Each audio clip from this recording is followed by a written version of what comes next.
Imaginez une relation entre deux personnes qui est équilibrée, qui est saine, où les deux partenaires s'aiment, se respectent, sont attentifs aux besoins de l'autre, sont à l'écoute, se sentent épaulés.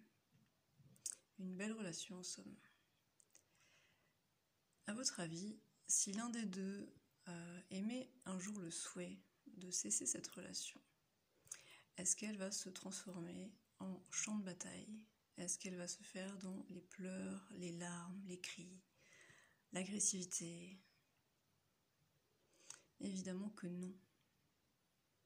Une séparation n'est pas censée être un champ de bataille.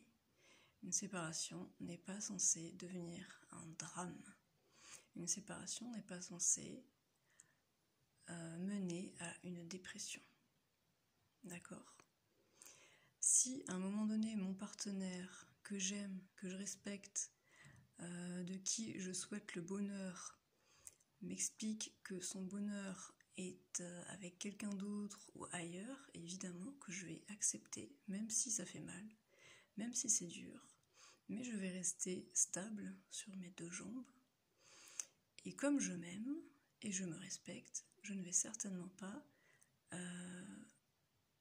aller à l'encontre de son désir. En fait, ça n'a aucun sens, d'accord ? Paradoxalement, plus il y a de l'amour, plus les séparations sont faciles.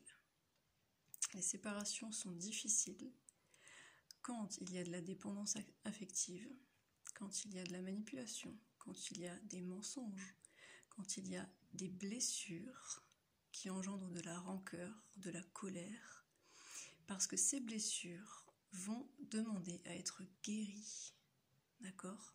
On va chercher à rétablir l'équilibre pour pouvoir se séparer sereinement. On va chercher à restaurer son estime pour pouvoir se séparer, pour avoir les ressources, pour à nouveau tenir debout, parce qu'en fait, on s'est déjà effondré dans la relation. D'accord ? Une relation toxique nous empêche de nous séparer correctement, même s'il n'y a plus d'amour. Ce sont des blessures qui veulent être guéries, ce sont des questions sans réponse qui tournent en boucle dans notre tête, ce sont des tas de choses en désordre qu'il faut remettre en ordre. On ne peut pas se séparer sereinement avec une relation toxique parce qu'il y a tellement de choses à régler avant que ça en devient une mission impossible en fait. C'est extrêmement difficile. C'est pour ça qu'il faut d'abord restaurer son estime de soi et faire un travail pour accepter qu'à un moment donné, l'autre ne nous donnera pas les réponses que l'on attend, ne réparera pas les blessures qu'il nous a faites, etc. D'accord ? Mais en aucun cas, la séparation n'est censée être